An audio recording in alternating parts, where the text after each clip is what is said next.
हाय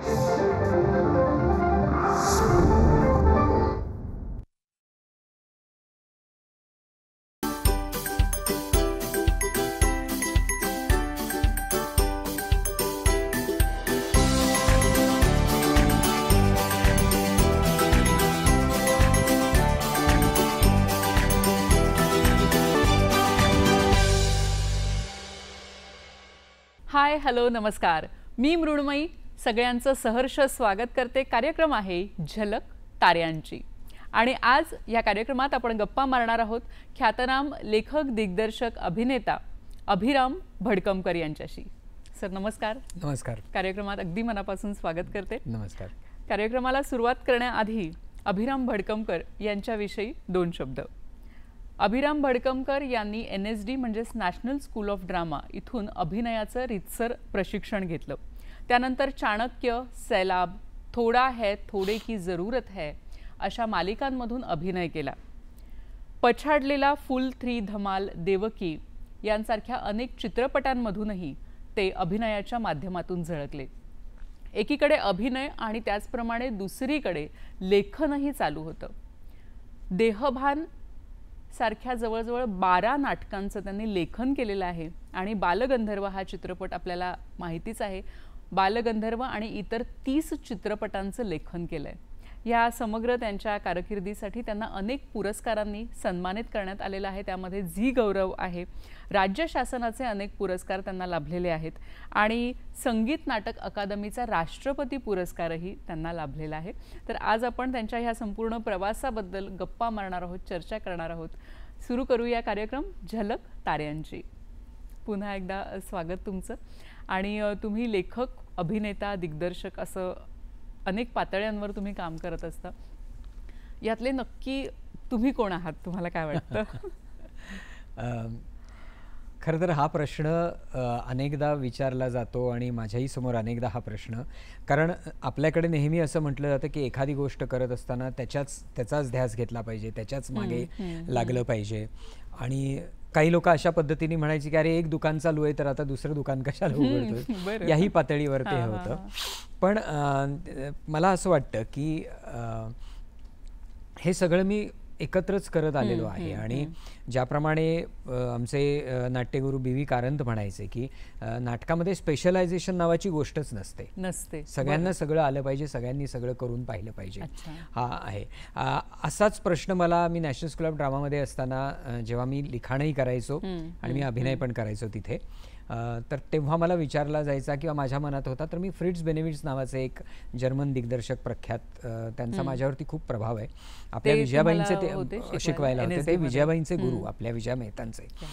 तर त्यांच्याशी बोलताना मी सहज असं म्हटलं होतं की सर असं ते सगळं कन्फ्युजन आहे आणि मला तर सगळंच आवडतं, मी काय करू?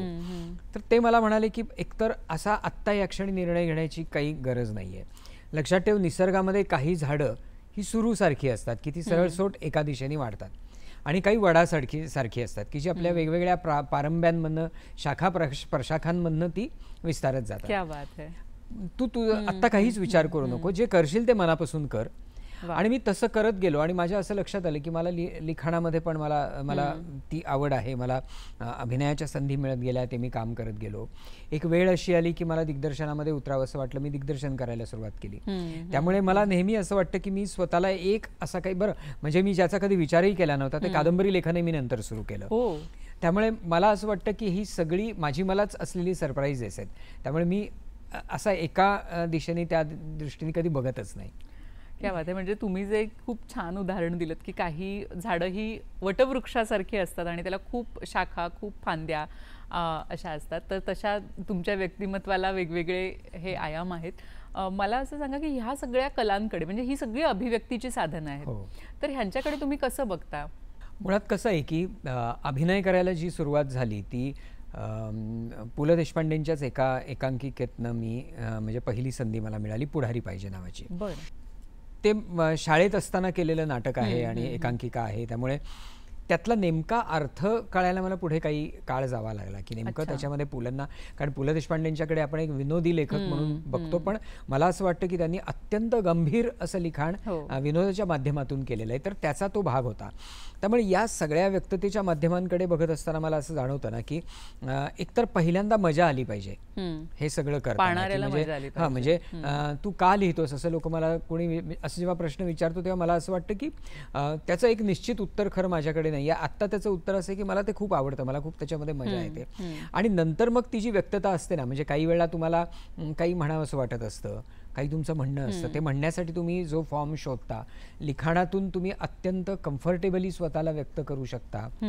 तर अशा पद्धतीनं मी त्याच्याकडे बघतो की ती एकतर मला ते खूप आवड, म्हणजे मी जेव्हा पहिल्यांदा पुढारी पाहिजेचा आमचा केशवराव भोसले नाट्यगृहामध्ये जेव्हा स्पर्धेचा प्रयोग झाला शालेय स्पर्धांच्या याचा, मला अजूनही आठवतं की त्यातल्या कवीच्या भूमिकेसाठी म्हणून मी जेव्हा स्टेजवर गेलो तेव्हा ते सगळे लाईट्स आणि मी जी काही 5, 10, 15 मिनिटं त्या ठिकाणी होतो, मला असं वाटलं की आपल्याला आयुष्यभर हे करता आलं तर किती मजा येईल. म्हणजे पण तेव्हा कसं होतं माहिती आहे ना, की तेव्हा हे सगळं प्रोफेशन म्हणून स्वीकारणं अशक्य होतं, कारण तेव्हा वेगवेगळे चॅनल्स नव्हते किंवा वेगवेगळ्या संधी नव्हत्या. हा व्यवसाय म्हणून जगणं खूप कठीण होतं.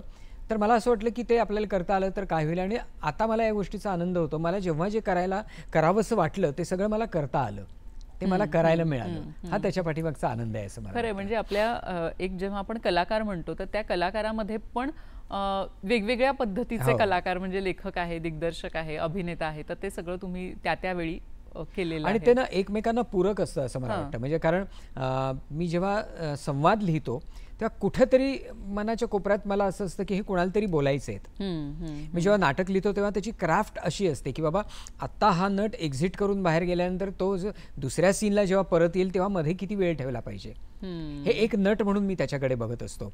आणि लेखन करत असताना सुद्धा किंवा अभिनय करत असताना सुद्धा लेखकांनी त्याच्यामध्ये जे लिहिलंय त्याच्या पलीकडे अजून त्याला काय म्हणायचंय, ते लेखक म्हणून मला कल्पना त्याची असल्यामुळे ते शोधायचा मी प्रयत्न करतो. असं ते एकमेकांना पूरक सुद्धा खूप असतं. बरोबर आहे. तुम्ही मगाशी म्हणालात की सुरुवात तुमची शाळेत असल्यापासून, म्हणजे शाळेत असताना पहिल्यांदा स्टेजवर तुम्ही उभे राहिलात किंवा पहिल्यांदा अभिनय केलात, तर कोणती शाळा तुमची आणि त्या शाळेबद्दल आणि त्या वातावरणाबद्दल मला जाणून घ्यायला आवडेल. मी त्या बाबतीत फारच सुदैवी होतो, कारण मी कोल्हापूरला आंतरभारती प्रशाला, जिचं नाव आता वि. स. खांडेकर प्रशाला असं आहे, त्या शाळेमध्ये मला प्रवेश मिळाला. आमच्या शाळेचं वातावरण हे खूप साहित्य आणि कला याला पूरक होतं. म्हणजे आमचे भरत लाटकर नावाचे जे शिक्षक होते ते स्वतः ढोलकी वाजवायचे, ते स्वतः नाटकांमधनं कामं करायचे, आणि ते सगळं त्या आमच्या मुलांकडनं ते आमच्याकडनं करून घ्यायचे. त्याच्यानंतर आनंद महाडेश्वर नावाचे सर होते. मला वि. स. खांडेकरांची कन्या मंदाताई खांडेकर त्या मराठी आणि हिंदी शिकवायला होत्या. तर ही सगळी जी असं सगळं वातावरण होतं, त्यामुळे मुलांकडनं पुस्तकं वाचून घेणं आणि मुलांना म्हणजे शालेय पुस्तकांच्या अभ्यासक्रमाच्या पलीकडचं काहीतरी द्यायचा प्रयत्न करणं, हे असल्यामुळे आमच्या शाळेमध्ये प्रचंड नाटक हे व्हायचं. आमचे जे थोरात नावाचे सर होते किंवा जे. पाटील नावाचे सर होते, या सगळ्या शिक्षक मंडळींचा प्रयत्न असा असायचा की अभ्यासाबरोबरच मुलांनी पुस्तकं वाचली पाहिजे. त्यामुळे आमच्या शाळेची लायब्ररी उत्तम होती आणि आम्हाला विचारलं जायचं काय वाचलं किंवा का वाचलं नाही, आणि प्रत्येक नाटक आणि या सगळ्या ह्याच्यामध्ये आम्हाला भाग घ्यायला लावला जायचा. आणि त्यामुळे ते वातावरण मला खूप छान हे, म्हणजे गमतीचा भाग म्हणजे मंदाताई खांडेकर आमच्या वक्तृत्वाची तयारी करून घ्यायच्या. आम्ही भाषणं पाठ करायचो तेव्हा मला असं आठवतं की मी 4थीत वगैरे असेल त्यावेळेला, आणि मंदाताईंचं घर म्हणजे नंदादीप खांडेकरांचा बंगला, खांडेकर त्यावेळेला घरी असायचे, वय वगैरे झालं होतं आणि अंधत्वही आलं होतं त्यांना शेवटच्या काळामध्ये. तर अनेकदा आता त्या सगळ्याची फार गंमत वाटते. मंदाताई आम्हाला बोलवायच्या, आमच्या मॅडम, आणि त्या म्हणायच्या की मी काम करते, आणि त्या भाऊंना म्हणायच्या की भाऊ या मुलांचं भाषण जरा ऐका. बरं. म्हणजे मला आठवतं की माझं भाषण भाऊसाहेब खांडेकरांनी ऐकलेलं आहे. आणि त्यावेळेला खरं त्या गोष्टी जाणवायच्या नाहीत, पण आमच्या शाळेमध्ये इतके महत्त्वाचे लेखक वसंत बापट आलेले आहेत, बाबू बोरकर येऊन आमच्या शाळेमध्ये काव्य वाचन करून गेलेले, त्यामुळे असे खूप मंगेश पाडगावकर आलेले आहेत. आणि तर ही सगळी मंडळी शाळेमध्ये यायची, आणि तो एक काहीतरी वेगळा परिणाम माझ्यावरती झाला. त्याच्यामुळे लेखन म्हणजे लेखक हा काहीतरी एक महत्त्वाचा घटक असतो, किंवा लिहिण्यात काहीतरी मजा आहे, वाचण्यात काहीतरी मजा आहे. असं नकळत माझ्या डोक्यात त्या शालेय वातावरणामध्येच काहीतरी निर्माण झालं असं मला वाटतं. तुम्ही आता वक्तृत्व स्पर्धेचा उल्लेख केलात आणि तुम्हाला वाटतं की एक काळ असा होता की असा भारावलेला काळ होता की वक्तृत्व स्पर्धा खूप ठिकाणी व्हायच्या आणि काही मुलं अशी पूर्ण तो महाराष्ट्र पिंजून काढणारी वगैरे होती. तर तुमचा अनुभव काय? तुम्ही पण अशा बऱ्याच स्पर्धा केलेल्या आहेत. काय व्हायचं माहिती ना की अभ्यासाच्या व्यतिरिक्त जे काही आहे ना त्याच्यात भाग घ्यावासा वाटायचा. अभ्यास सोडून बाकी सगळं, अभ्यास सोडून सगळं. आणि घरून रागवायचे पण की म्हणजे भाषणं पाठ होतात पण व्याख्या पाठ होत नाही किंवा नाटकात गेल्यावर अख्खं नाटक पाठ होतं, तुम्हाला गणिताची समीकरण आणि ही कशी लक्षात राहत नाही, असं ते हे होतं. पण ती मजा होती. आणि वक्तृत्व स्पर्धा हा आणि वादविवाद स्पर्धा त्यावेळेला सामाजिक एका ऍक्टिव्हिटीचा भाग असायचा. आणि मला आठवतं की खूप ठिकाणी वक्तृत्व स्पर्धा असायच्या, वेगवेगळे विषय असायचे, त्या निमित्ताने वाचन व्हायचं. म्हणजे अनेक वेळेला असं असायचं की कदाचित ते आम्ही वाचलं नसतं पुस्तक किंवा त्या विषयाकडे कधी पाहिलंही नसतं, पण स्पर्धेत बोलायचं म्हटल्यावर त्या विषयाचं सगळं माहिती काढा, गोळा करा, त्याच्यातल्या संबंधित एक्सपर्ट लोकांना जाऊन भेटा. हा जो सगळा काळ होता ना, तो सगळा काळ त्यामुळे तो भारावलेला होता. त्यामुळे वक्तृत्व स्पर्धांचा सुद्धा मला आजूबाजूचा समाज, आजूबाजूचं वातावरण समजून घ्यायला खूप परिणाम झाला. आणि कोल्हापूर हे राजकीय आणि सामाजिक दृष्ट्या अत्यंत अवेअर असलेलं, जागं असलेलं, सजग असलेलं गाव होतं. कारण छत्रपती शाहू महाराजांनी कोल्हापूरची आखणीच केली आहे जवळजवळ. म्हणजे की त्याच्यामध्ये त्यांचा प्रयत्न असा असायचा की म्हणजे त्यांनी केलेली सगळी सामाजिक आंदोलनं किंवा त्यांनी कलावंतांना दिलेला आश्रय, कोल्हापुरामध्ये पेंटर्स, गायक, नाटकवाले, लेखक या सगळ्यांना एका पद्धतीने शाहू महाराजांचा जो भक्कम पाठिंबा होता, त्याच्यामुळे कोल्हापूरचं वातावरणच वेगळं होतं. आणि ते वातावरण झिरपत आमच्यापर्यंत आल्यामुळे मी बालगंधर्व कादंबरीमध्ये याचा खूप उल्लेख केलेला आहे, या सगळ्या म्हणजे छत्रपती शाहू महाराजांच्या त्या सगळ्या या कार्याचा. तर त्याचं खूप परिणाम आमच्या मुलांवरती व्हायचा आणि त्याचा खूप पुढे परिणाम झाला असं मला वाटतं. तुम्ही ते म्हणालात ना की असं छान झिरपत आलं, म्हणजे कुठेतरी त्यातलं जे सत्व आपण म्हणतो, सार म्हणतो, की ते त्यावेळी काळ जरी बदलला असला, मागे पडला असला, तरी ते संपलं नव्हतं. वा. आणि मला वाटतं कोल्हापूर ही अशी एक नगरी आहे की जिथे अनेक कलाकार घडलेले आहेत. अनेक सुरुवातीच्या काळात 2 महत्वाचे स्टुडिओ आपले शांत किरण आणि जयप्रभा कोल्हापूरला होते. क्या बात आहे. लता मंगेशकर असोत किंवा भालजी पेंढारकर सारखे, व्ही शांताराम, अनंत माने, खूपच म्हणजे नावं किती. कोल्हापूरची तुमचं नातं काय? त्यामुळे ना कोल्हापूरला मी इयत्ता 4थी मध्ये मी कोल्हापूरला गेलो आणि तेव्हापासून कोल्हापूरची ते सगळं वातावरण कोल्हापूरला मिळालं, मित्र त्या पद्धतीचे सगळे मिळाले. आणि त्यामुळे कोल्हापूरची खूप ती एक अटॅचमेंट आहे की म्हणजे सतत कोल्हापूरला जाणं होतही असतं, अजूनही जाणं होत असतं. माझ्या महत्वाच्या चित्रपटांची शूटिंग्स कोल्हापूरला झालेली आहेत. मी काही वर्षांपूर्वी असं होतं की कोल्हापूरमध्ये भरपूर शूटिंग्स व्हायची, भरपूर चित्रपटांची शूटिंग्स व्हायची. आज काय परिस्थिती आहे? मधल्या काळामध्ये थोडं असं झालं होतं की स्टुडिओ जुने झाले, शांतकिरण, जयप्रभा, त्यातला शांतकिरण बंदच पडला किंवा त्यामुळे. पण आता परत चित्रनगरी इतकी सुंदर पद्धतीने त्या ठिकाणी उभी झाली आहे की म्हणजे खूप शूटिंग्स आता परत सुरू झाली. आणि कोल्हापूरचा आसपासचा जो परिसर आहे ना, तो निसर्गरम्य आहे, पन्हाळा आहे किंवा रंकाळा आहे किंवा तो सगळा जो, त्यामुळे लोकांना तिकडे सतत जावंसं वाटतंच. पण आता चित्रनगरी झाल्यामुळे ते आणखीन परत एकदा मला असं वाटतं की परत आता ते सगळं तिकडे शिफ्ट होण्याचा एक प्रक्रिया सुरू झाली आहे असं मला वाटतं. तिथली हवा पण खूप छान, हवा सुंदर आहे, खाण्यापिण्याची चंगळ आहे. हो, खाण्यापिण्याची चंगळ नक्कीच. त्यानंतर तुम्ही पुण्याला आलात आणि पुण्यामध्ये अनेक तुम्ही स्पर्धा केल्यात आणि त्यामधून एक वेगळा अभिनय तुम्हाला सापडला का? हो, पुण्यामध्ये महत्त्वाचं काय झालं, माझा भाऊ चारुदत्त पुण्यात नोकरीसाठी म्हणून आला, तर तो मला बरोबर घेऊन आला की आणि मी परत तिथे कॉलेज फार महत्त्वाचं ठरलं. मी बृहन महाराष्ट्र कॉलेज ऑफ कॉमर्समध्ये मला ॲडमिशन मिळाली. तिथलंही वातावरण खूप चांगलं होतं. म्हणजे अनेक असे शिक्षक की म्हणजे प्राध्यापक अनिरुद्ध देशपांडे असतील किंवा AY जोशी असतील, परत अजित अभ्यंकर सामाजिक कार्यकर्ते, हे सगळे त्यावेळेला संजय कंदेलगावकर म्हणून भोंडे सर होते, VA जोशी, ही सगळी जी मंडळी होती ना, ती मंडळी परत एकदा पुस्तकांच्या पलीकडचं जे जग आहे त्याचा विद्यार्थ्यांशी संबंध आला पाहिजे अशा मताची होती. म्हणजे मला आठवतं की पुरुषोत्तम करंडकमध्ये आम्ही भाग घ्यायचो आणि वर्गात आम्ही हजर नसायचो आणि कधीही वर्गात मुलगा हजर नसलेल्याला AY जोशी म्हणून शिक्षक होते, ते कधी मार्क द्यायचे नाहीत. पण ते आम्हाला प्रेझेंट म्हणजे उपस्थितीचे सर्वच्या सर्व मार्क द्यायचे. मी एकदा त्यांना विचारलं, सर तुम्ही असं अशी म्हणजे आमच्या बाबतीत पक्षपात का करता? तर ते म्हणतात की नाही, हे मार्क फक्त उपस्थितीचे नाही आहेत, ते उत्कटतेचे आहेत. तुम्ही ज्या उत्कटतेने पुरुषोत्तम करंडकची पित्ती हॉलमध्ये तालीम करताना ती उत्कटता महत्वाची आहे. त्याच्यासाठी तुम्ही वर्गात येऊन सुद्धा उत्कटपणे जर शिकत असाल तर ते तितकंच महत्वाचं आहे. आणि त्यामुळे परत ते एक वातावरण होतं की म्हणजे आता प्राध्यापक अनिरुद्ध देशपांडे सर, त्यांची परवा 75 झाली, उत्तम वक्ते महाराष्ट्रातले, त्यांचं वक्तृत्व, त्याचाही प्रभाव परत मी एक वक्ता असल्यामुळे माझ्यावरती पडत गेला. आणि पुरुषोत्तम करंडकचं काय झालं माहिती आहे ना, राजा नातू उत्कृष्ट प्रकाश योजनाकार आणि दिग्दर्शक, त्यांनी पुरुषोत्तम करंडक आंतरमहाविद्यालयीन स्पर्धा सुरू करून एक प्रकारे मी असं म्हणतो ना की मुलांना एक प्रयोगशाळाच उघडून दिली होती की या वाटेल ते करून बघा, चुका काही फरक पडत नाही. आणि मग तिथे मला खूप वेगळ्या पद्धतीचं नाटक करायला आणि पाहायला मिळालं की आजूबाजूला करणारे लोक, आणि त्यातून माझा परत ते असं ठाम होत गेलं की आपल्याला याच क्षेत्रात काहीतरी करायचं.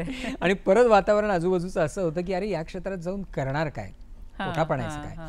मग असं व्हायला लागलं की काहीतरी एक नोकरी करावी आणि या क्षेत्रामध्ये यावं, असा तो सगळा हे सुरू झाला.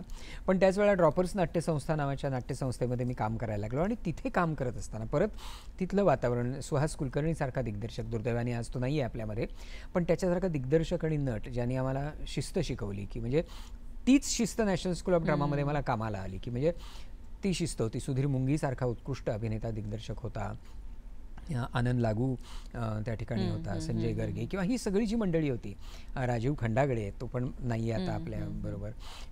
तर परत ते नाटकाचं वातावरण इतकं मला मिळत गेलं ना त्या सगळ्या याच्यामध्ये की तिथे खरंच असं वाटायला लागलं. मी नेहमी असं म्हणायचो की म्हणजे मी जेव्हा ग्रॅज्युएट होत आलो ना तेव्हा मला असं वाटायला लागलं की अरे आता झालं की आपण आता ग्रॅज्युएट होणार, पुढे काय करायचं, पुढे काय, हे तरी आपण ढकलत होतो पुढे पुढे की आपण शिकतोय नाटकामध्ये कसं परत यायचं ग्रॅज्युएशन झालं की. वा, तुम्ही शिस्त म्हणालात, शिस्त किती महत्वाची आहे. नाही खरंच स्वयंशिस्त खूपच महत्वाची आहे नाटकाच्या याच्यामध्ये. आणि NSD मध्ये तर ते रतन थियम सारखे प्रिन्सिपल डिरेक्टर आम्हाला होते त्यांच्यामध्ये.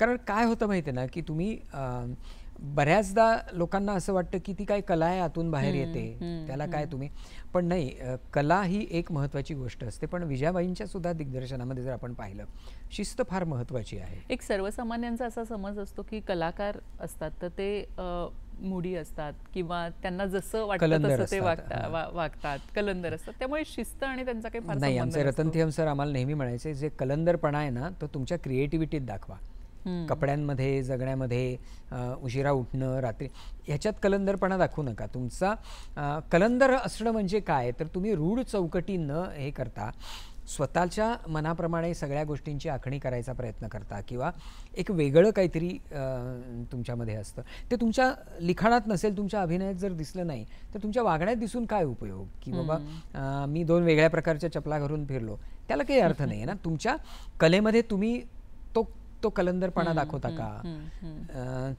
ते म्हणजे ज्याला म्हणतो की तो भडंगपणा, किंवा ते काहीतरी वेगळं करून पाहण्याची, त्याच्यानंतर त्याच्यासाठी म्हणून काही किंमत देण्याची तयारी तुमची जर कलेमध्ये दिसत नसेल तर रोजच्या वागण्यामध्ये दिसून त्याचा काही उपयोग नाही. ते तुम्ही एन्जॉय कराल, तुमच्या आजूबाजूचे लोक तुमचं कौतुक करतील, फार कलंदर माणूस आहे बरं का, पण ते कलेत जर उतरणार नसेल तर त्याला काही अर्थ नाही असं मला वाटतं. खरंय. आणि मग तिथून ग्रॅज्युएशन झाल्यानंतर तुम्ही NSD कडे, नॅशनल स्कूल ऑफ ड्रामाकडे तुम्हाला जायचं होतं. त्याची तुम्ही तयारी भरपूर केली होती. तर तयारी करावी लागते तिथे नाही. कसं होतं, आम्हाला म्हणजे माझ्या आजूबाजूच्या याच्यामध्ये बऱ्याच काळामध्ये कुणी NSD ला गेलेलं नव्हतं. बरं. आणि त्यामुळे NSD ला जायचं म्हणजे करायचं काय, हा फार मोठा प्रश्न होता. माझ्या एका मित्राने टाइम्स ऑफ इंडियामध्ये जाहिरात पाहिली आणि मला ती दिली. म्हणजे मराठी पेपरमध्ये तर ती त्या काळात यायची पण नाही. आणि जाहिरात हे केली, मी प्रॉस्पेक्टस मागवलं तिकडून. आणि त्याच्यामध्ये मग त्यांनी की बाबा तुम्हाला भारतीय रंगभूमीबद्दल माहिती असली पाहिजे, पाश्चात्यबद्दल माहिती असली पाहिजे.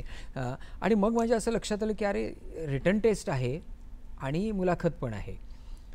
मग मी त्या काळामध्ये तो वेळ घेऊन वेगवेगळ्या प्रकारची नाटकं वाचून काढली, लोकांशी बोललो, त्या पद्धतीची पुस्तकं जमा केली. आणि हे काम खरं तर पुरुषोत्तम करत असताना आणि ड्रॉपर्समध्ये असताना होतच गेलं होतं. कारण तिकडलं वातावरणच असं होतं की म्हणजे सुधीर मुंगी काय, सुहास काय, आम्हाला विचारायचं काय वाचलंयस, आणि ते आम्हाला सांगायला लागायचं की आणि ते खरंच वाचलेलं असलं पाहिजे. त्यामुळे ती वाचायची एक आवड लागली होती की नाटकाच्या संदर्भामध्ये वाचलं पाहिजे काय. ते सत्यदेव दुबे आमची वर्कशॉप घ्यायला आले होते, त्यामुळे तो एक सगळा आवाका लक्षात आला होता की हे सगळं आहे. आणि म्हणून ती सगळं वाचन, ते सगळं त्याची तयारी करून NSD मध्ये मी प्रवेश घेतला. आणि पूर्ण भारतातून तिथे मुलं येतात. हो, आमच्या वेळेला तर 20 लोक, आमच्या वेळेला 20 लोक. आता किती 30? आता 30 पर्यंत. बरं, पण तरी कमीच आहे, संपूर्ण भारतातून येतात. तुम्ही बोलताना मला एक असा प्रश्न पडला की वेगवेगळ्या राज्यातून तिथे मुलं येत असतात. आता तुम्ही त्या दृष्टीने म्हणजे एखादा कोणी आसामचा मुलगा असेल, ओरिसाचा असेल, तर ती कुठल्या भाषेतून ते नाटक करतात किंवा कुठल्या भाषेची त्यांच्याकडे बॅकग्राऊंड असते, भाषामध्ये येते का NSD मध्ये जाताना? NSDतलं नाटक हिंदीमध्येच होतं. बरं. आपल्याला मराठी लोकांना हिंदी फारशी अवघड जात नाही, कारण आपल्याकडे हिंदी सिनेमांचा प्रचंड प्रभाव आहे. हिंदी पुस्तकंही वाचली जातात आणि आपलं लिपी सारखी आहे. पण एखादा ओरिसातनं आलेला, नॉर्थ ईस्टमधनं आलेला किंवा साऊथमधनं आलेला मुलगा जो असतो, दाक्षिणात्य, त्याला त्या भाषेशी खूप झटापट करायला लागते. त्यामुळे सुरुवातीच्या काळामध्ये त्यांना हिंदी शिकवलं जातं, त्याच्यासाठी वेगळी व्यवस्था केली जाते आणि आपणहून त्यांना ते सगळं करायला लागतं आणि मग भाषा ते आपली शिकतात, हिंदी शिकतात आणि त्याच्यामध्ये काम करायला लागतात. तुलनेने मराठी लोकांना हिंदीचा त्रास होतो. बरोबर आहे. नॅशनल स्कूल ऑफ ड्रामा हा एक छान ऑरा आहे त्याला. तर तुमचा अनुभव काय आहे की काय तुम्ही कसे त्या काळात तिथे घडत गेलात आणि एकूणच काय काय एकतर काय होतं, NSD सारख्या संस्थेमध्ये तुम्हाला जेव्हा प्रवेश मिळतो, आपण आपलं रिजनल थिएटर करत असतो. मराठी नाटक म्हणजे अशा पद्धतीचं नाटक की तसं मराठी नाटक आपलं शब्दप्रधानच आहे. पण तिथे गेल्यानंतर असं लक्षात येतं की नाटक करण्याच्या किती वेगवेगळ्या शक्यता आहेत. बरं. म्हणजे नॉर्थ ईस्टमधलं जे नाटक आहे ते संपूर्णपणे देहबोलीवर आधारित आहे. ते त्यांचं शरीर कशा पद्धतीने वापरतात, दक्षिणेतले लोक काय पद्धत, त्यामुळे नाटकाचे किती प्रकार आहेत, किती पद्धतीने लोक व्यक्त होत आहेत, त्या शक्यता तुम्हाला दिसायला लागतात, संभावना त्या सगळ्या दिसायला लागतात आणि तुम्ही नाटकाकडे बघण्याचा तुमचा दृष्टिकोनच बदलतो.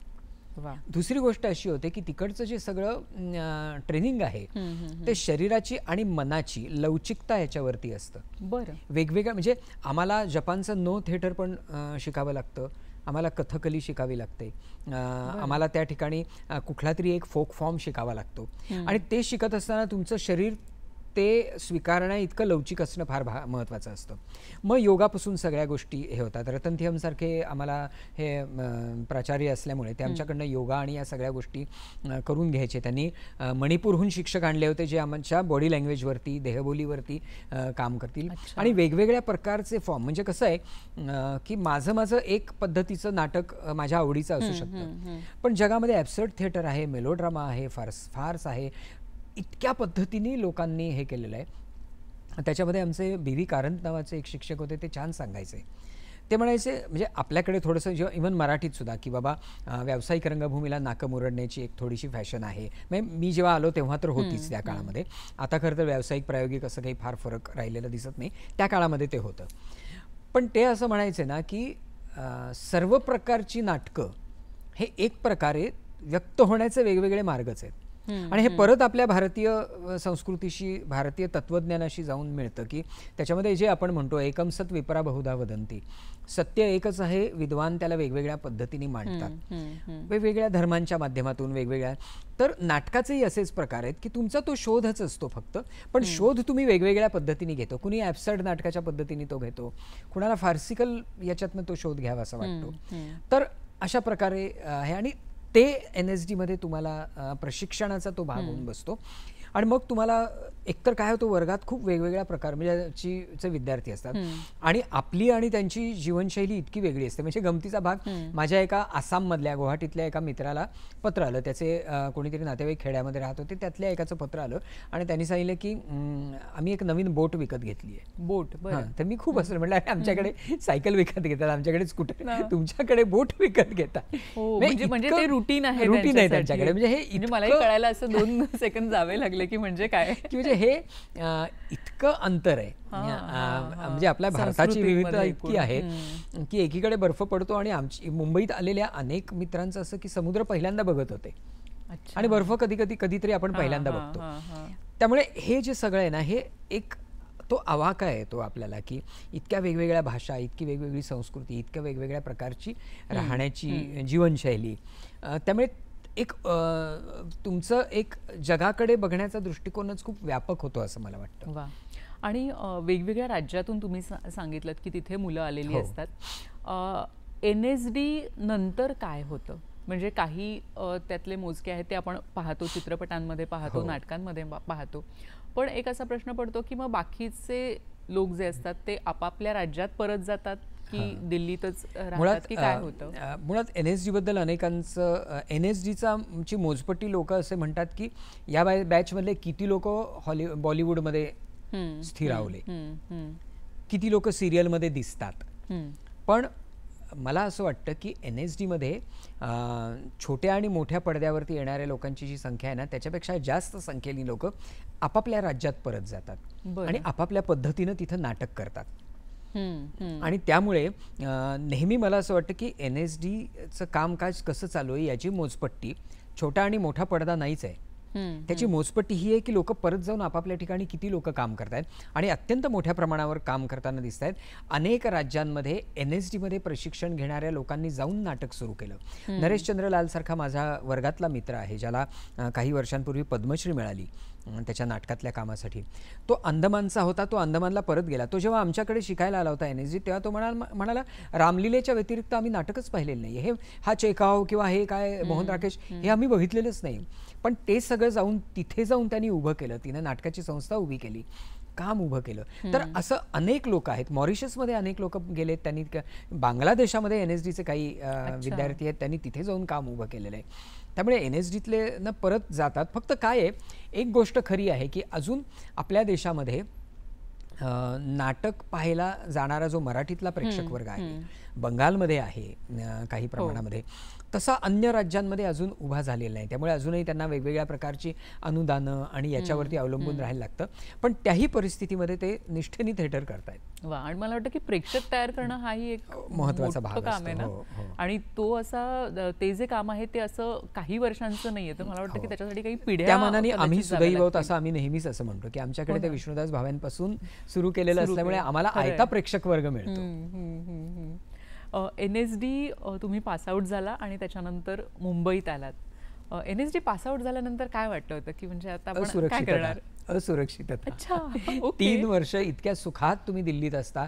दिल्लीतला सगळ्यात सुंदर भाग जो आहे मंडी हाऊस, आजूबाजूला सगळ्या राज्यांच्या एम्बसीज आहेत, त्यामुळे सुरक्षेची व्यवस्था, स्वच्छता, सौंदर्य सगळं तिथं आहे. आणि NSDची एक मला इथे आवर्जून सांगावंसं वाटेल की तो भाग तर इतका सुंदर आहे. काही वर्षांपूर्वी मी तिथे गेले होते आणि तिथे तुमचा फोटो होता, केंद्रे सरांचा फोटो होता, आणि ते जाऊन आम्हाला खूप अभिमान वाटतो की अरे आपल्या महाराष्ट्रातले लोक असे छान तिथे एवढ्या मोठ्या संस्थेच्या इथे असे झळकतायत.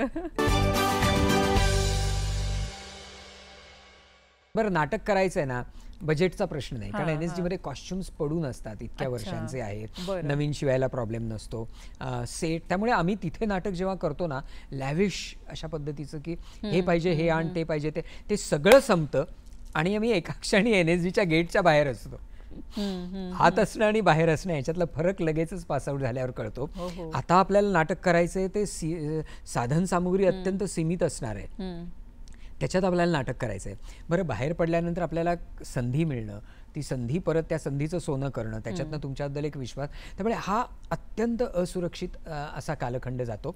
मला नेहमी असं वाटतं की म्हणजे NSDच काय, पण आता खूप वेगवेगळ्या प्रकारच्या अशा संस्था निर्माण झाल्या आहेत. त्याच्यामध्ये शेवटच्या काळामध्ये काही समुपदेशक असले पाहिजेत की ज्यांनी सांगितलं पाहिजे की बाहेर गेल्यानंतर की तुला काय पद्धतीने तुझं मानसिक खच्चीकरण होणार नाही, म्हणजे अनावश्यक अशा अपेक्षा घेऊन तू बाहेर जाणार नाहीस, स्वतःबद्दलच्या विचित्र कल्पना घेऊन तू जाणार नाहीस, हे सांगण्याची एक व्यवस्था या संस्थांमध्ये असली पाहिजे असं मला वाटतं. त्यामुळे झालं असं की NSDतनं मी मुंबईला यायचं ठरवलं. मी मुंबईत आलो, दादरला एका चाळीमध्ये. मुंबईत तुमचं कोणी होतं म्हणजे कुणी नव्हतं, मुंबईत कुणीच नव्हतं. त्यागराज खाडीलकर नावाचा माझा मित्र होता, तो आमचा आद्य वास्को दी गामा, जो याच्यातनं मुंबई शोधत तो जसा शोधत निघाला होता तसा आल्यावर त्यांनी त्या ठिकाणी काही जागा, आनंद अभ्यंकर पण होता त्याच्याबरोबर, त्यांनी की बाबा दादरमध्ये काही चाळींमध्ये पेइंग गेस्ट म्हणून जागा मिळते आणि अत्यंत कमी दरामध्ये, 100 रुपये 125 रुपये महिना याच्यामध्ये, म्हणजे चाळ 2 त्याच्यामध्ये ते कुटुंब राहणार, त्याच्याबरोबर तुम्ही पण राहायचं, तुम्हाला एक फार तर झोपायला गादी हे असं फार तर झोपायला की असं ते तर हे होतं. त्यामुळे तिथे येऊन मी राहायला लागलो आणि आनंद बरोबर होता, त्यागराज वगैरे सगळे असल्यामुळे तसं काही फार एकटं वगैरे असं काही वाटलं नाही. आणि डोक्यामध्ये ते एक होतं ना, आपल्याला काहीतरी करायचं आहे, मग शिवाजी मंदिरच्या कट्ट्यावरती उभं राहायचं, काम शोधायचा प्रयत्न करायचा, असं ते छान चालू झालं त्या सगळ्या ह्याच्यामध्ये. मी त्यावेळची जी पद्धत होती, बायोडेटा आणि फोटोग्राफ घेऊन दिग्दर्शकांच्या, आणि बरं तेव्हा मोबाईल नव्हते, साधे पब्लिक याच्यातले लँडलाईनचे फोन होते, मग रुपयाची नाणी जमवायची, रोज सकाळी जाऊन अपॉइंटमेंट मिळते का पाहायचं. तर असं एक छान, म्हणजे मागे वळून पाहताना म्हणजे मला तो स्ट्रगल कधी वाटलाच नाही, कारण तो मी खूप एन्जॉय केला. म्हणजे छान वाटायचं की आपण जे करायला आलोय ते आपण करतो आहोत, ह्याचा तो आनंद होता.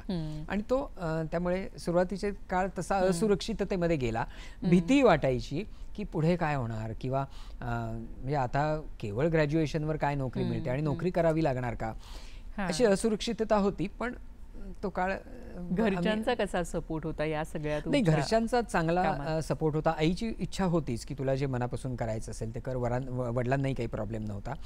माझ्या बाबतीत सुदैव असं की माझे 2 मोठे भाऊ हर्षद आणि चारुदत्त, मी आता सांगितलं, त्यामुळे ते खणखणीतपणे माझ्या बाजूने उभे असल्यामुळे मला एक माहीत होतं की मला परतीचा रस्ता आहे. पण परत जाणं हा काही आनंदाचा भाग झाला नसता, पण तो एक सपोर्ट होता त्यावेळेला सुद्धा, असुरक्षिततेचं हे असल्यामुळे. त्यामुळे सुद्धा मी त्या घरात लहान, मी सगळ्यात लहान, तो त्याचाही एक फायदा असतो. कारण मला जाणवतं की माझ्याबरोबरचे जे घरातले सगळे मोठे होते, ज्यांना या क्षेत्रामध्ये यायचं होतं, त्यांना घरातल्या जबाबदारींमुळे ते येता नाही आलं. अशी अनेक उदाहरणं माझ्या बरोबरची आहेत. वा. आणि मग मुंबईमध्ये तुम्ही जे सांगितलं की ती असुरक्षितता होती, तर तो काळ किती मोठा होता? मग त्या काळामध्ये ना मी तो काळ साधारणतः वर्षभराचा होता. याचं कारण असं की त्याच्यानंतर मी चाणक्य नावाच्या मालिकेमध्ये मला काम मिळालं. चाणक्य नावाची मालिका सुरू झाली, त्याच्यानंतर रास्ते नावाची मालिका अलका मैत्रांनी हे केली होती, मकरंद ब्रह्मेंनी प्रोड्यूस केली होती. तर या सगळ्या दूरदर्शनवरच्या मालिका होत्या त्याच्यामध्ये. तेव्हा नॅशनल नेटवर्क होतं फक्त, दुसरं चॅनलच नव्हतं. आणि त्यावेळेला एखाद्या चॅनलवर एखाद्याची सिरियल सुरू असेल तर त्याला एस्टॅब्लिश झाल्यासारखंच वाटायचं, कारण ते ग्लॅमर होतं त्यावेळेला की त्या, आणि तो घराघरात आणि टीव्ही नवीन होता त्यावेळेला. त्यामुळे आणि मी मुंबई दूरदर्शनवर सुद्धा बरंच काम केलं. म्हणजे मी 31 डिसेंबरचा कार्यक्रम किंवा एखादी म्हणजे लघुपट अशा पद्धतीच्या कामांसाठी पण हे त्या ठिकाणी, म्हणजे दूरदर्शनशी तुमचं खूप पूर्वीपासूनचं नातं आहे असं म्हणायला हरकत नाही. मीना गोखले, माधवी कुलकर्णी वगैरे या सगळ्यांच्या बरोबर ती कामं त्यावेळेला, असं त्या पद्धतीने ते सगळं चालू होतं त्या सगळ्या ह्याच्यामध्ये. आणि मग मालिकांमधून चित्रपटांमध्ये जेव्हा तुम्ही गेलात अभिनय करायला, तर तो अनुभव कसा होता? पछाडलेला मला आठवतोय. त्याच्यामध्ये खरं तर खूप गॅप खूप पडली.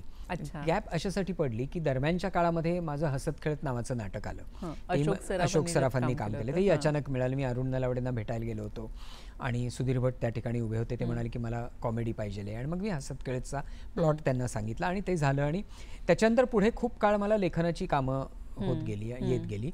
आणि मी म्हटलं त्याप्रमाणे ती एक आर्थिक असुरक्षितता सुद्धा होती. त्यामुळे जे काम येईल ते मी करत गेलो. आणि त्याच्यानंतर मग लेखनामध्ये मला काहीतरी गवसल्यासारखं झालं. आणि मग हसत खेळत झालं. त्याच्यानंतर पाहुणा आलं, ज्याचा त्याचा प्रश्न, या सगळ्या ह्याच्यामध्ये ह्याच्यामध्ये ती एक अस्वस्थता माझ्या मनामध्ये तयार व्हायला लागली की अरे आपण ॲक्टिंगकडे आपण दुर्लक्ष करतो. आणि त्यातही विनोदी भाग असा असायचा की स्क्रिप्ट वगैरे सगळ्यांचं वाचन वगैरे व्हायचं आणि लोक मलाच विचारायचं, अब्राम या रोलसाठी एखादा चांगला ॲक्टर सांग ना. मी सांगायचो मी आहे ना. नाही तू कशाला त्या ॲक्टिंगमध्ये पडतोस, ते लेखन कर. काय ॲक्टर खूप बरं, आपल्याकडे हा एक फार मोठा गैरसमज आहे, ॲक्टर खूप आहेत असा. पण चांगले ऍक्टर कमी आहेत आणि लेखक खूप कमी आहेत असं लोकांना वाटतं. याचं कारण लोक आळशी आहेत, ते शोधत नाहीत. म्हणजे इतके खरं तर चांगले लेखक, चांगले नाटककार आज चांगलं लिहितायत, पण हे त्यांच्यापर्यंत जात नाहीत, विचारत नाहीत. म्हणजे त्यावेळेला मला आठवतं की सुधीर भट असतील, लता नार्वेकर असतील किंवा चंद्रलेखाचे मोहन म्हणजे चंद्रलेखाचे मोहन तोंडवळकर तर मी लिहितोय म्हटल्यानंतर शिवाजी मंदिरच्या कट्ट्यावर माझ्याशी गप्पा मारायचे वेगवेगळ्या पुस्तकांबद्दल. काय तुझ्या डोक्यात आहे, काय नवीन लिहितोस. तर हा शोध घेत नसल्यामुळे लोकांना वाटतं लेखक कमी आहेत, पण लेखक भरपूर आहेत, त्यांच्यापर्यंत लोक पोचत नाहीत असं माझं त्याच्याबद्दलचं मत आहे. आणि त्यामुळे आणि हा गैरसमज आहे की ऍक्टर खूप आहेत की तर ते व्हायला लागल्यावर मला नंतर असं वाटायला लागलं की अरे आपण इकडे थोडं लक्ष दिलं पाहिजे. मग त्यावेळेला माझा मिलिंद गवळी नावाचा माझा एक अभिनेता मित्र एकदा मला भेटला. तो म्हणाला की अरे काय करतोयस. म्हटलं अरे मला सगळे लिखाणासाठीच विचारताय. ते म्हणे मी एक काम कर ना, माझ्याकडे एक नवीन प्रोड्युसर आलेले आहेत, त्यांना सिनेमा लिहून हवा आहे आणि तू बघ, तू स्वतःसाठी रोल लिही त्याच्यामध्ये. म्हटलं अरे असं तर काय मी कधी केलेलं नाही, पण मी ती कथा वाचली, सुहास शिरवाळकरांची कथा होती देवकी नावाची. मला कथा खूप आवडली आणि त्यातलं एक पात्र मला असं वाटलं की मी हे करू शकतो. आणि मग त्या सगळ्या हे होत गेल्या आणि मग देवकी चित्रपट आला आणि तो आल्यानंतर मग लोक मला त्या पद्धतीने विचारायला लागले. जसं सूर जुळता जुळता नावाची महेश कोठारेंनी एक टेलिफिल्म केली, रामोजीराव स्टुडिओमध्ये जाऊन आम्ही हे केलं आणि त्याच्यात पण मला एक छोटं काम दिलं होतं. तेव्हा ते मला म्हणाले की अभिराम तू कर ना माझ्या पुढच्या सिनेमात काम. पण माझा एक प्रॉब्लेम असा आहे ना की मला माझ्यासाठी कॅरेक्टर लिहायचं म्हटलं ना की समहाऊ मला ते नाही जमत. बरं. तर त्यांनीच मला सांगितलं नाही पछाडलेला, म्हणजे नाव ठरायचं होतं की हे 3 हिरो दाखव त्याच्यामध्ये आणि त्याच्यापैकी तू एक हे कर. आणि मग त्यांच्याबरोबर बसून तो सगळा हे केला आणि मग पछाडलेला हे आला आणि पछाडलेलामध्ये खूप चांगली भूमिका होती. त्याच्यानंतर मग फुलत्री धमाल आला की ज्याच्यामध्येही माझी चांगली भूमिका होती. असं ते सगळं हे होत गेलं. पण मी कधीही म्हणजे मी जसं म्हटलं मला सगळ्याच गोष्टीमध्ये हे असलं तरी मी लिहितोय म्हणून मी माझ्यासाठी रोल लिहिणं हा प्रकार मी केला नाही. उलट खबरदार जेव्हा लिहून पूर्ण झाला आणि त्याचं शूटिंग ठरलं, 5 दिवस राहिले होते, पण मला सारखं असं वाटत होतं की जो रोल मी करतोय ना त्याला स्लॅपस्टिक कॉमेडीचा सेन्स असलेला नट पाहिजे. आणि मी ज्या पद्धतीची आत्तापर्यंत कॉमेडी केलेली होती त्याच्यामध्ये स्लॅपस्टिक कॉमेडी नव्हती. मी प्रयत्न केला असता, मला ते जमलंही असतं कदाचितमध्ये, पण मला असं वाटलं की याला न्याय देण्यासाठी त्याच्यावरती हुकमत असलेला नट पाहिजे. मी 5 दिवस आधी महेशजींना म्हटलं की आपण एक काम करूया ना, आपण पॅडीला विचारूया का, पंढरीनाथ कांबळे पॅडी, तुम्ही जो रोल करणार होता त्यासाठी. तर तू वेळ आहेस का रे, तो एवढा बिझी असतो, तो कसा वेळ दिला आणि तू काय. म्हटलं नाही आपण विचारून पाहूया ना, मी आहेच ना, म्हटलं मी येतोच आहे कोल्हापूरला, मी आहेच, आपण त्याला विचारून बघू. तो नाही म्हणाला तर मी आहेच. सुदैवाने नेमका तो 15 ते 20 दिवसांचा काळ पॅडीला फार काही महत्त्वाचं नव्हतं, जे होतं ते ॲडजस्ट होण्यासारखं होतं आणि त्यांनी ती भूमिका केली आणि त्याला उत्कृष्ट विनोदी अभिनेत्याचं त्याच्यासाठी नामांकनही मिळालं होतं. तर असंही मी विचार करतो. जसं बालगंधर्वमध्ये काम करायची माझी तीव्र इच्छा होती, पण माझ्या असं लक्षात आलं की सुबोध इतका सुंदर आहे, दिसतोय त्या सगळ्या याच्यामध्ये, त्याच्या आजूबाजूला उभे असणारे जे दोघं आहेत त्यातला एक भूमिका मी करणार, तेही तितकेच सुंदर आणि तरुण दिसले पाहिजेत. तर लोकांच्या असं लक्षात येईल की सुवर्ण काळ म्हणजे का लोक त्यावेळेला स्त्रियांना स्वीकारत होते. तर या तिघांकडे पाहिल्यानंतर असं लक्षात आलं पाहिजे की हे सौंदर्य होतं स्त्री पार्टी नटांचं. आणि मग अभिजित आणि प्रसाद चांदेकर यांना आम्ही त्या ह्याच्यामध्ये हे केलं. तर त्यामुळे मला अभिनय करायची इच्छा असते, पण माझ्यामुळे ते वेळ नाहीये की मीच दिसलो पाहिजे, मीच केलं पाहिजे. असा मोह नाही होत कधी की आता हे मी लिहिलेलं नाटक आहे किंवा चित्रपट आहे आणि शेवटी काय असतं की लेखन हे उत्तम पाहिजे हे सगळ्यांना माहिती असतं, पण तरीही स्क्रीनवर दिसणं किंवा थिएटरमध्ये दिसणं हे एक वेगळं असतं. म्हणजे सामान्य लोक आहेत ते अगदी म्हणजे समोर दिसतं त्यांनाच ओळखतात. तुम्ही दिसल्यानंतर तुम्हाला मिळणारे जे ग्लॅमर असतं ना ते वेगळं असतं, हे आहेच. पण मला असं वाटतं ना की त्याच्यासाठी म्हणून तुम्ही तुमच्याच स्क्रिप्टमध्ये काहीतरी तडजोड करायची किंवा काहीतरी घुसवायचं. म्हणजे अनेकदा अनेक लेखकांचं असं झालेलं मी पाहिलेलं आहे की स्वतःची भूमिका लिहिताना अख्खी गोष्ट स्वतःभोवती ती फिरते, मग गोष्टीवर अन्याय होतो. मला असं वाटतं ना की पहिल्यांदा तुम्ही स्क्रिप्ट लिहित असताना मला असं वाटतं की मी स्क्रिप्ट म्हणजे लेखक म्हणूनच त्या ठिकाणी वावरलं पाहिजे. आणि त्यामुळे कास्टिंगला हे करत असताना सुद्धा मला त्या प्रोजेक्टचा मधलं कास्टिंग मला महत्त्वाचं वाटलं पाहिजे आणि ते मी आत्तापर्यंत पाळलेलं आहे. नक्कीच. आणि म्हणूनच तुमचे 30 चित्रपट तुम्ही लिहिलेले आहेत आणि बालगंधर्व मला आठवतंय की तो एक असा चित्रपट होता की थिएटरमध्ये जाताना म्हणजे नाटक बघताना जसा उत्स्फूर्त प्रतिसाद देतात प्रेक्षक, म्हणजे अगदी टाळ्या वगैरे वाजवतात, तर तसा त्या चित्रपटाला मिळालेला आहे. गंमत अशी की तो चित्रपट करत असताना नितीन देसाई काय, सुबोध काय, रवी काय, मी काय, आम्ही कौशल, आम्ही गप्पा मारताना आमच्यामधला एक सूर असा असायचा की हा सिनेमा कोण बघेल तर 40च्या वरचे लोक बघतील. म्हणजे आपण करायचा मनापासूनच, सगळ्यांनी बघावा म्हणूनच करायचा, पण बघतील 40च्या वरचे लोक, तो आपला ऑडियन्स आहे. पण सिनेमा रिलीज झाला आणि आमच्या असं लक्षात आलं की यंगस्टर्सनीच तो सिनेमा हाऊसफुल केला. आणि अनेकांनी असं सांगितलं की माझी नात किंवा माझा नातू मला म्हणाला की चला तुम्हाला गंधर्वांचा सिनेमा, असं करून त्यांनी आपल्या आजी आजोबांना त्यांनी जाऊन तो चित्रपट दाखवला. त्यामुळे तरुणांच्या रिंगटोन्समध्ये गंधर्वची गाणी, बालगंधर्वची गाणी आणि असं, त्यामुळे आम्हाला तो अत्यंत अनपेक्षित अशा पद्धतीचा प्रतिसाद होता. आणि त्यानंतर तुम्ही कादंबरी लिहिलीत. म्हणजे जनरली असं होतं की कादंबरीहून वरून एखादा चित्रपट निघतो, तर इथे चित्रपट तुम्ही लिहिला आणि त्यानंतर त्याच्यावरून कादंबरी लिहिली. तर हा कसा काय प्रवास झाला? काय झालं, चित्रपट लिहित असतानाच माझ्या एक असं लक्षात आलं की म्हणजे सिनेमा लिहिताना आम्ही अत्यंत, आमचा विचार स्पष्ट होता, आम्हाला काय दाखवायचंय. आम्हाला मराठी रंगभूमीचा सुवर्णकाळ, त्यावेळचा सगळा अभिमानास्पद तो सगळा काळ, तो आम्हाला दाखवायचा. आमची इच्छा अशी होती की सिनेमा पाहून बाहेर पडत असताना त्याच्या ओठावर गाणी असली पाहिजेत, त्याच्या डोळ्यामध्ये किंचित पाणी असलं पाहिजे गंधर्वांच्या संपूर्ण आयुष्याच्या प्रवासाकडे बघून, आणि मनामध्ये अत्यंत अभिमान असला पाहिजे की आपण या संस्कृतीचे वंशज आहोत, आपण ह्याचे वारसदार आहोत, या रंगभूमीचे. आणि त्या तिन्ही गोष्टी झाल्या. पण तरी मला असं वाटत राहिलं की त्यामुळे गंधर्वांच्या व्यक्तित्वातली जी गुंतागुंत आहे, कॉम्प्लेक्सिटी जी आहे ना, ती कुठेतरी बाजूला राहिली. कारण 2 तासाचाच वेळ होता याच्यामध्ये, तर ते अजून आलं पाहिजे. गंधर्व गोहर आहे जे सहजीवन आहे, प्रेम प्रकरण आहे, प्रेम प्रकरण त्याला म्हणता येणार, ते सहजीवनच आहे, लग्नही केलं त्यांनी, तर ते कुठेतरी आलं पाहिजे. आणि मग मला असं वाटायला लागलं आपण काहीतरी त्याच्यावरती पुस्तकाच्या रूपातनं लिहावं. आणि नेमकं त्याच वेळेला राजहंस दिलीप माजगावकर आले होते आमच्या मुहूर्ताला पुण्यातल्या. त्यावेळेचं माझं थोडंसं भाषण त्यांनी ऐकलं होतं आणि त्यांनी मला बोलावलं. ते म्हणाले की तू याच्यावर काहीतरी लिही. म्हटलं मी कादंबरी लिहितो. ते म्हणे नाही, चरित्र लिही.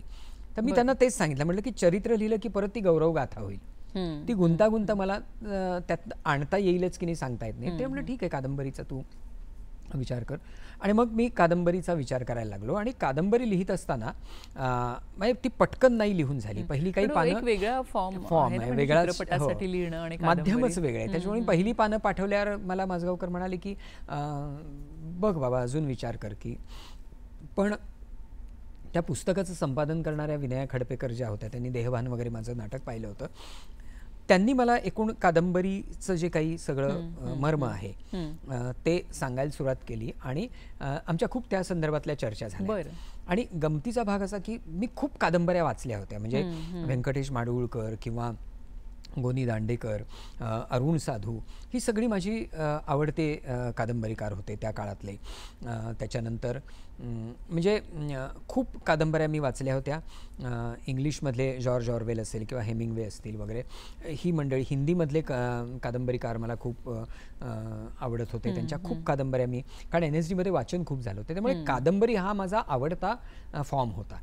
पण आता त्याच्यामध्ये लिहित असताना माझ्या असं लक्षात आलं की अरे, चित्रपटामध्ये शब्दाला दृश्याचं रूप द्यायचं असतं आणि कादंबरीमध्ये दृश्याला शब्दात मांडायचं असतं. आणि ते दृश्य शब्दामध्ये पकडण्याची माझी धडपड जी होती, ती पहिली काही पानं, 100-1 पानं माझी हे झाली, मला ती काढायला लागली, हे करायला लागली.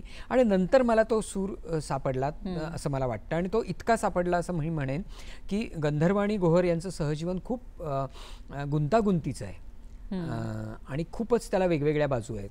पण ते प्रकरण जेव्हा मी त्यांच्याकडे पाठवलं तेव्हा विनयाताईंनाही ते आवडलं आणि माजगावकरांनी मला मेसेज केला की गाडी तुम्ही अवघड घाटातनं फार चांगली काढलेली आहे. अच्छा. आणि मग त्यानंतर मला वाटतं की तुम्ही सलग काही कादंबऱ्या लिहिल्या. इन्शाल्लाह असेल, सीता जी आता गाजतीये, ॲट एनी कॉस्ट. इन्शाल्लाह आवडते की सीता आवडते, असा एक जो रॅपिड फायर मधला प्रश्न असतो ना तो. लोकांना काय आवडतं हे महत्वाचं आहे. मला वाटतं मी आता त्यापासून लांब झालेलो आहे, तटस्थ झालेलो आहे. बरं, पण तरी तुमच्या जवळची कोणती नाही, खूप 2 वेगळ्या गोष्टी आहेत की इन्शाल्लाह हे मी लहानपणी कोल्हापूरमध्ये जे सगळं आजूबाजूला पाहिलेलं वातावरण आहे ते मी पाहिलेलं आहे. आणि दुर्दैवाने काय ना, आपल्याकडे मुस्लिम स्त्री ही सुधारण्याच्या परिघा बाहेर ठेवली गेलेली आहे. कधीही मुस्लिम स्त्रीच्या सुधारणेबद्दल आपल्याकडे बोललं जात नाही आणि कुणाकडूनच. त्याच्यामुळे मला असं वाटतं की ते करण्याचा प्रयत्न ज्या फार कमी लोकांनी केला आहे त्याच्यापैकी तो मी प्रयत्न केला आहे. त्याच्यामुळे मला असं वाटतं की ते खूप महत्त्वाची म्हणजे माझ्या दृष्टीने एक महत्त्वाचं काम झालं आहे असं मला वाटतं. आणि सीता कादंबरीमध्ये कसं आहे ना की गोष्ट सीतेची असली तरीसुद्धा नियती आणि कर्म या दोन ह्याच्यामध्ये अडकलेल्या माणसाची ती कथा आहे असं मला वाटतं. त्यामुळे तेही मला खूप असं जवळचं आहे असं वाटतं. पण तुम्ही उत्तर नाही दिलं. नाही, माझ्याकडे नाही आहे त्या प्रश्नाचं उत्तर खरं तर. अच्छा, आम्ही असू लाडके ही एक खूप वेगळी फिल्म आहे, चित्रपट आहे. आणि म्हणजे तो सामाजिक दृष्ट्या तर महत्त्वाचा आहेच, पण एक चित्रपट म्हणूनही फार सुंदर तो चित्रपट झाला. आणि त्याच्यामध्ये जी विशेष मुलं आहेत तर त्यांनी काम केलं ऍक्च्युअल चित्रपटातही. तर मुळात ती कल्पना तीच होती. म्हणजे मी जेव्हा कोल्हापूरच्या चेतना विद्यालयामध्ये गेलो, विशेष मुलांच्या शाळेमध्ये सहज कार्यक्रमाला गेलो होतो, ते पाहिल्यावर मला असं वाटलं की त्याच्यावरती आपण काहीतरी केलं पाहिजे. मग डॉक्युमेंटरी करण्यापेक्षा चित्रपट करावा. पण अनेकांनी मला असं सुचवलं की स्क्रिप्ट तयार केलं मी त्याचं, आणि अनेकांनी मला असं सांगितलं की चेतना शाळेतली मुलं आपण पाठीमागे वापरू, पण बालकलाकारांकडनं ही कामं करून घेऊ. तेव्हा मला असं वाटायला लागलं की अरे नाही, म्हणजे केवळ प्रॉपर्टीसारखं वापरणं म्हणजे शेवटी आपण हेच म्हणतोय ना की बाबा कुठेतरी एक डिस्क्रिमिनेशन सारखाच प्रकार तो मला वाटला. म्हटलं की नाही, भूमिका हीच मुलं करतील. आणि म्हणून मग दिग्दर्शक मिळणं खूप अवघड गेल्यामुळे मी असा विचार केला की नाही, आपण दिग्दर्शन आता या चित्रपटाचं करावं. आणि मी दिग्दर्शनाचा प्रयत्न त्या सगळ्या याच्यामध्ये केला. आणि मला आनंद या गोष्टीचा वाटतो की जगातली कदाचित ही पहिली घटना असेल, मला नक्की माहीत नाही, पण कसं आहे, विशेष मुलांच्या किंवा दिव्यांगांच्या स्पर्धा चित्रपटाच्या आणि याच्या वेगळ्या होत असतात, त्याच्यात पुरस्कार असतात. परंतु ओपन कॅटेगरीमध्ये कुठल्याही प्रकारचं अशा पद्धतीचं विशेष किंवा हे नसताना सुद्धा अशा खुल्या वर्गामधल्या स्पर्धेमध्ये या मुलांना सर्वोत्कृष्ट अभिनयाचा पुरस्कार मिळाला. वा. आणि त्या मुलांसाठी पण केवढी फार मोठी गोष्ट होती. म्हणजे त्यातल्या एका पालकांनी मला सांगितलं की आता माझी ओळख माझ्या मुलामुळे झालेली आहे. लोक म्हणतात की अरे हे त्याचे वडील बरं का. आपल्या त्यांना कधीच असं वाटलं नव्हतं की आपली ओळख आपल्या मुलामुळे होईल. मुलगा विशेष हे असल्यामुळे. आणि कुठल्याही बापाला अभिमान असतो आपल्या मुलाच्या नावाने ओळखलं जाण्याचा. तर ते म्हणतात तो आनंद मला या चित्रपटातल्या या माझ्या मुलाच्या भूमिकेमुळे मला मिळाला. वा. जसं तुम्ही बालगंधर्व केला, म्हणजे तो एक त्या काळाचं सगळं वैभव उभं केलं, तसंच गोष्ट संयुक्त मानापमानाची, तर तोही काळ तुम्ही त्या काळचा अक्षरशः उभा केलेला आहे. आणि ते सध्या खूप गाजत असलेलं नाटक आहे. तर मला त्याबद्दल जाणून घ्यायला आवडेल. खरं गोष्ट संयुक्त मानापमानाची हे नाटक 1921 साली गंधर्व आणि केशवराव भोसले या दोघांनी एकत्र येऊन जो नाटकाचा प्रयोग केला होता त्या प्रयोगावरती आधारित आहे. आणि हे दोघं इतके दिग्गज होते की त्यांना एकत्र पाहण्यासाठी इतकी गर्दी झाली की लोकांनी 15 रुपये तोळं सोनं असताना 100 रुपयाची तिकीटं घेतली. काय सांगता. आणि त्यावेळेला 16,800 रुपये 1921 साली फायदा होता, जो त्यांनी टिळक फंडाला अर्पण केला सगळ्या नाटकवाल्यांनी आपलं कर्तव्य म्हणून. तर त्या घटनेची आठवण म्हणून किंवा स्मरण म्हणून ते नाटक आम्ही केलं. आणि शामराज पाटील आणि अनंत पणशीकर त्याच्यामध्ये निर्मिती हे बघताय. ऋषिकेश जोशींनी ते बसवलं. कौशलची गाणी आहेत. आणि तरुण पिढी किती उत्तम गाऊ शकते, म्हणजे नाट्यसंगीत तरुण पिढीने आपल्या खांद्यावर समर्थपणे कसं पेललंय हे पाहायचं असेल आणि उत्तम गाणी ऐकायची असतील तरी सुद्धा ते नाटक पाहणं खूप महत्त्वाचं आहे. बरोबर. म्हणजे एक नाटकाला वेगवेगळ्या गोष्टी असतात, त्याच्यामध्ये एक स्टोरी असते, पण ही गोष्ट ही वेगळी आहे की एका नाटकातून निर्माण झालेली, म्हणजे नाटकाच्या निर्मितीची ही गोष्ट आहे. हो ना. म्हणजे नाटक म्हणजे लोकांना असं वाटतं की तुम्ही परत संयुक्त मानापमान केलंय का, तर संयुक्त मानापमान आम्ही करत नाही, तर संयुक्त मानापमान कसं झालं त्याची गोष्ट, त्या गमती जमती, 2 कंपन्या एकत्र येणार त्यामुळे त्यातले हेवे दावे, रुसवे फुगवे, गमती जमती, हे अतिशय सुंदर पद्धतीने त्याच्यामध्ये मांडायचा आम्ही प्रयत्न केला. आणि ओंकार प्रभुघाटे आणि अजिंक्य पोंक्षे हे 2 अप्रतिम गायक आहेत. आणि वन्स मोर आणि म्हणजे खूपच एक आनंद देणारं खरोखरच अगदी खूप सुरेख नाटक आहे ते. आणि शिवाय तो पूर्ण काळ उभा राहतोच. आणि तुम्ही म्हणालात तसं की नवीन पिढी किती छान करू शकते याचं अक्षरशः लोकांना आश्चर्य वाटतं की एवढी छान गातात. त्यामुळे अभिजात जे असतं ते संपत नाही. नाट्य संगीत किंवा नाट्य आपल्याकडचं संगीत नाटक हे अभिजात आहे. आणि त्यामुळे ते आजही या यंगस्टर्सनी ते आपल्या खांद्यावर पेललेलं आहे. यानंतरचे काय तुमचे प्रोजेक्ट्स आहेत तेही आम्हाला जाणून घ्यायला 2-3 गोष्टी आहेत. एकतर हे जे नवीन तंत्रज्ञान आहे यूट्यूब वगैरे, तसं माझं स्वतःचा एक चॅनल सुरू करण्याचा माझा प्रयत्न आहे, पण तो मला खूप विचारपूर्वक करायचा आहे. या ह्याच्यामध्ये एक चित्रपट मी लिहितो आहे आणि तो मला दिग्दर्शित करायचा आहे, त्यामुळे त्याची पण एक तयारी सुरू आहे. महेश कोठारेंचा झपाटलेला 3 येतो आहे, त्याचं स्क्रिप्ट मी लिहिलेलं आहे, त्याचंही काम आता सुरू होईल. आणि काही हिंदी प्रोजेक्ट्स चालू आहेत. माझ्या नाटकांची वेगवेगळ्या भाषांमध्ये भाषांतरं झालेली आहेत, त्याचे प्रयोग चालूच आहेत. म्हणजे वानप्रस्थ नावाच्या नाटकाचा अंकद परदे नावाने आत्ताच 75वा प्रयोग कन्नड भाषेमध्ये झाला.